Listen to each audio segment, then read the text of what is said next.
How we wish we could have a time machine so that we can go back to the past and change things that we do not like. Di ba ang ganda sana kung meron tayong ganong sasakyan o makina para mabalikan mo ang kahapon at para mabago mo, mapalitan ang mga mali sa iyong buhay. Siguro kung meron ka lang time machine, yung iba po sa inyo ay babalik sa nakalipas at hindi na pipiliin yung kanilang mga asawa. Pipiliin na lang yung iba na nandigaw sa kanila na mas mabait, mas masuyo, mas gwapo at mas mayaman pa. Kung may time machine lang, siguro yung iba din sa inyo hindi na nag-invest dyan sa nakita sa internet o hindi na nagbigay ng pera, pinagkatiwala sa mga tinuring pa naman nilang kaibigan. Kung maibabalik lang ang kahapon, sana may pera ka pa ngayon. Hindi na ubos, hindi na wala, hindi na sayang yung pinagpaguran mo. Kung may time machine lang, siguro yung iba din babalik sa nakalipas nung buhay pa yung kanilang mga minamahal. Hindi sana nila sinayang yung oras na makasama ang kanilang mga minamahal. Hindi sana nila binigyan ng sakit ng loob. Inubos sana nila yung oras kung saan naging masayang-masaya sila.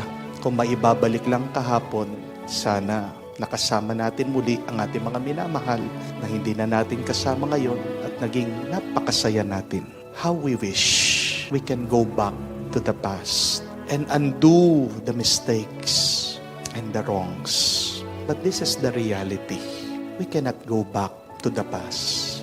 We can only go back to the past through our memories. But physically, it is impossible. And even if we go back, we can do nothing.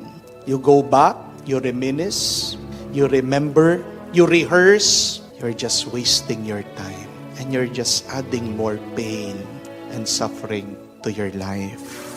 Kaya nga yung mga iba na nabubuhay sa nakalipas, nabubuhay na may galit at pagsisisi. A lot of us do that. We go back to the past. And what do we experience? Resentment and regrets. Amen? But instead of going back to the past, living with your resentment and regrets, there is a better way to live. And what is that? To live in the present, looking forward to the future with gratitude and hope. Kung hindi ka man makabalik, hindi mo maiayos yung iyong nakalipas, stay in the present, manatili ka sa kasalukuyan. And try to live this life better today than yesterday. I want you to remember this, my dear friends, that if you did not make the right decision, you can still make your decisions right. Kung hindi ka man nakapili ng mabuti sa nakalipas, gawin mo mabuti ang iyong mga pinili. Yan po yung ating narinig sa unang pagbasa. Dati, binigyan ng batas ang mga Hudyo sa mga pwede nilang kainin at sa mga dapat nilang iwasan na kainin. Ang tinatawag nila dito ay mga malilinis at hindi malilinis na pagkain. Pero narinig nyo naman po kung paano nagpakita ng isang vision ang Panginoon kay San Pedro. Sinabi ng Diyos sa kanya na wala siyang ginawang marumi. And God permitted that every animal can be consumed. It is good to eat. See, God makes right the law. Itinama yung batas. At ganyan din naman yung ating narinig sa Ebanghelyo. Sinasabi ng ating Panginoon na siya po ay ang pintuan. Ang mga hindi pumapasok sa pintuan ay mga magnanakaw. Pero pag pinili mo ang Diyos, ikaw ay magkakaroon ng buhay, buhay na umaapaw, buhay hanggang sa magpasawalang hanggan. Pero, meron pa rin mga iba hindi pinipili na pasukin ang pintuang ito. Pinipili nila yung mga iba, mga tinatawag niyang mga magnanakaw na kung saan ang kanilang layunin ay manira at kumuha lang. But again, the Lord is still giving us the option. It is not too late to choose the right door. Hindi pa naman po huli ang lahat. Para piliin natin ang ating Panginoon. Kung man nagkamali tayo sa pagpili sa buhay, pwede mo pa naman gawing mabuti at itama ito sa susunod. I think that is a good question that we can ask ourselves. What decisions can I make right now? Ano yung mga pwede kong itama sa aking mga pinili sa aking buhay?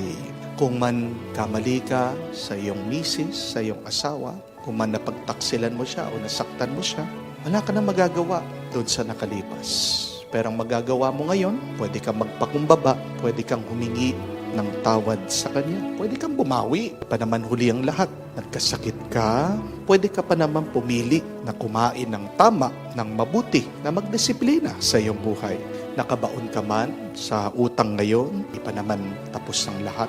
Habang humihinga ka pa, pwede ka pang magtrabaho. Maging matalino ka, matuto ka doon sa mga pagkakamali mo. Bakit ka ba nagkautang-utang? Mag-umpisa ka muli. If you didn't make the right choice, there is still time to make your choice right. Do not say, my dear friends, that you do not have a choice. Not to choose is already a choice.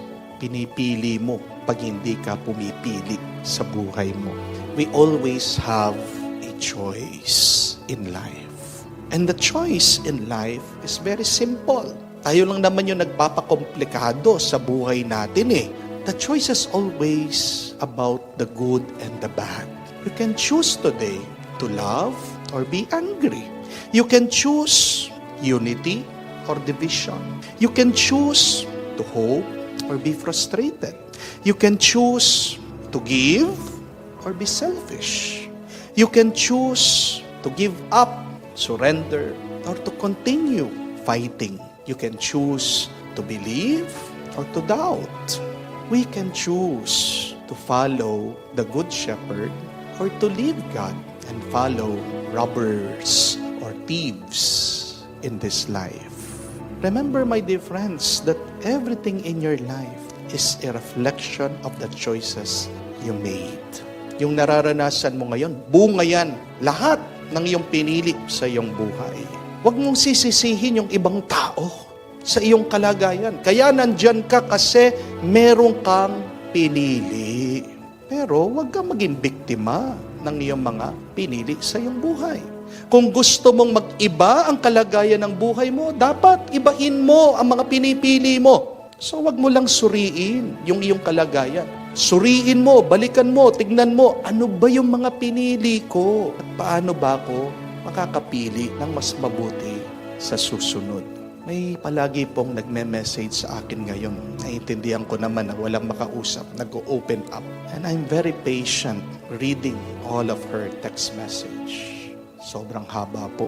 Hindi na nga ako makapag-reply kasi magre-reply ako pero na naman lalabas. So, in my quiet moments, I am praying for this person. But as I scan through, I read through, dito po sa mga Armalite na text niya, nakikita ko palagi merong sinisisi. Sinisisi mga kamag-anak, sinisisi yung ina, sinisisi yung asawa. Bakit sila naghihirap? Wala daw silang pera, walang pambili ng pagkain, etc. etc. And at the end of all of this text message, nandun pa rin naman yung Diyos eh. Sinasabi, Father, pinapaubaya ko na lang sa Diyos.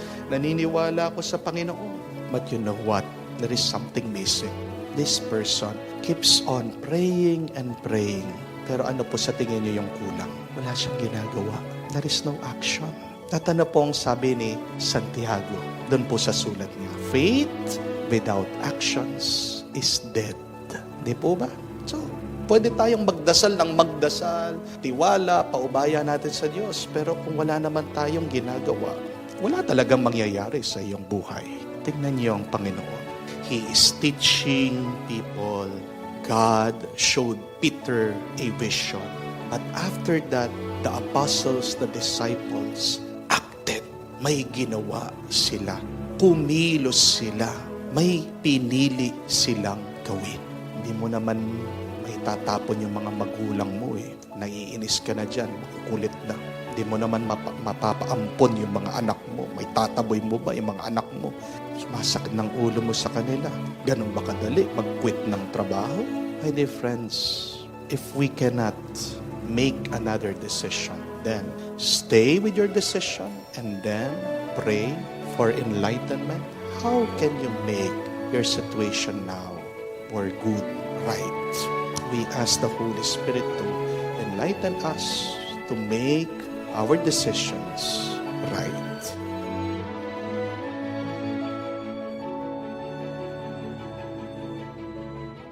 Isang payo lang po, tandaan nyo ito. May kasabihan, you cannot trip from a rock that is behind you. Naintindihan niyo po ba? Hindi ka pwedeng madapa sa bato na nasa likod mo. Ano ang tawag mo sa isang tao pag natisod o nadapa doon sa bato na nasa likod niya? Sira ulo. Di po ba? Baka may tama. Inilampasan na, bakit mo babalikan at magpapatisod ka ulit? Naintindihan niyo po ba? Kung nalampasan mo na, kung nasa likod mo na, hayaan mo na. Bakit mo pa babalikan? Tapos na eh. Di po ba? Hindi kasalanan ng bato. Kasalanan mo. Kasalanan ng isip mo.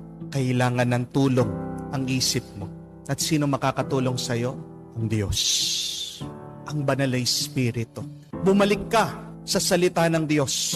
Dahil tinuturuan tayo palagi ng salita ng Diyos. Paano iwanan ang nakalipas? Basahin niyo po sa libro ni Propeta Isias.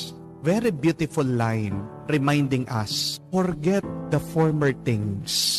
Do not dwell on the past. See, I am doing something new.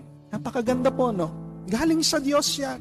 Huwag kang mananatili sa nakalipas. Tapos na yan. Kalimutan mo ang nakalipas. Bakit? Dahil may ginagawang bago Diyos. At sabi din po, turo ni Jesus sa ating ebanghelyo, oo, may mga bagay sa ating buhay na magbibigay sa atin ng sakit, hapdi at bigat. Gumamit po siya ng isang larawan, kamukha ng isang buntis. Pag ang buntis, malapit ng manganak, di ba napakasakit, sabi niya. Pero pag lumabas na ang kanyang anak, na isilang na ang bata, hindi na niya matatandaan yung sakit na kanyang naramdaman. Dahil ang mahalaga sa kanya, yung bata. Anong ibig sabihin? Bigyan natin ng pansin yung nasa kasalukuyan na tunay namang may binibigay na mabuti at maganda ang Diyos. Have you thanked God for today? Have you been grateful for your present? Di ba pag nasugat ka, huwag mong kakamutin dahil pag kinamot mo, kati ka ng kati. Anong mangyayari doon sa nasugat? Doon sa peklat? Masusugat ulit. Sasariwa yan, dudugo yan. Ganyan ang ginagawa ng napakarami sa atin. Hayaan mo lang at magpatuloy ka. Manatili ka dito sa kasalukuyan at magpasalamat ka sa Diyos dahil may binibigay na grasya at pagpapala ang Diyos sa iyo. Tingnan niyo po ang sasakyan. Di ba? Every other 3 months o pag tumakbo na yan ng ilang milya, kailangan mong palitan yung langis.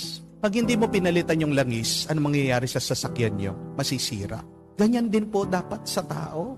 Pag hindi mo hinahayaan yung mga alaala na nakalipas na mawala, ano mangyayari sa'yo? Kamukha na sasakyan, masisira din ang buhay mo. Masisira ang bait mo. Amen? Yun yung sikreto para makalimutan mo yung masakit na nakalipas. Lagyan mo ng bagong alaala. Yan dami sa atin, pag-depress, ayaw na, sumusuko na, nagkukulong na. Pero habang may buhay ka, napakaraming mabuti, masaya at magandang karanasan na pwede mong tanggapin, na pwede mong maramdaman. Di po ba? Kamukha ng change oil. Labas mo yan, pagpasok ka ng bagong alaala sa iyo, sasaya ka, mapapalit.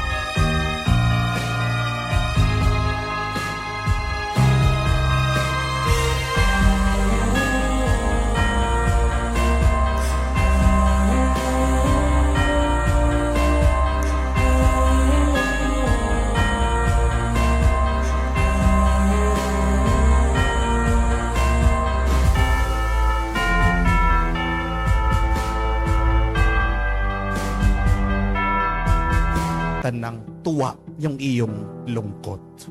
Na po minsan, nagsama-sama po yung mga kaopisina ng nanay ko. Nagparty sila. Tinawag ako ng aking nanay, pinagmamalaki ako. Siyempre, sikat sa YouTube, sikat sa Facebook. So habang kumakain kami, itong isang kaopisina ng nanay ko, sabi niya, Father, parang nung nagtatrabaho kami, ang liit-liit mo pa lang noon.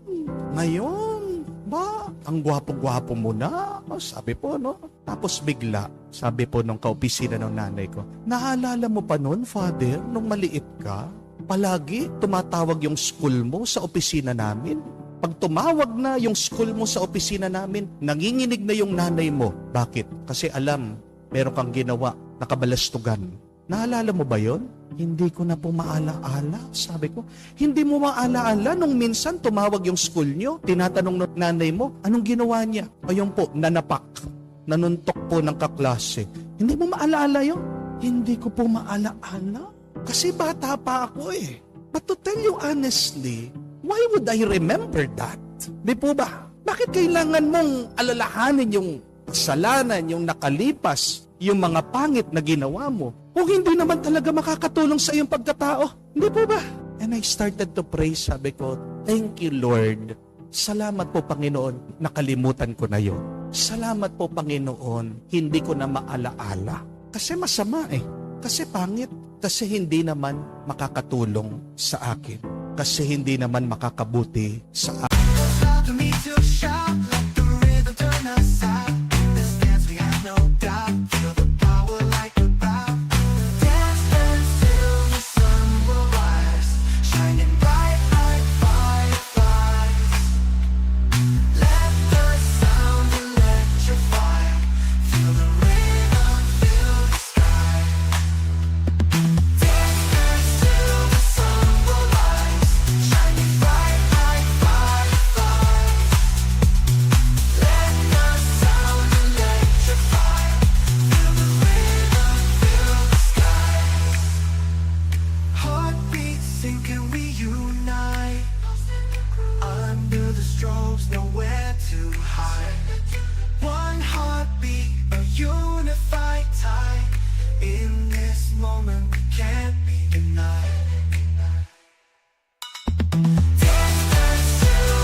Pagkatao, grasya ang pagkalimot.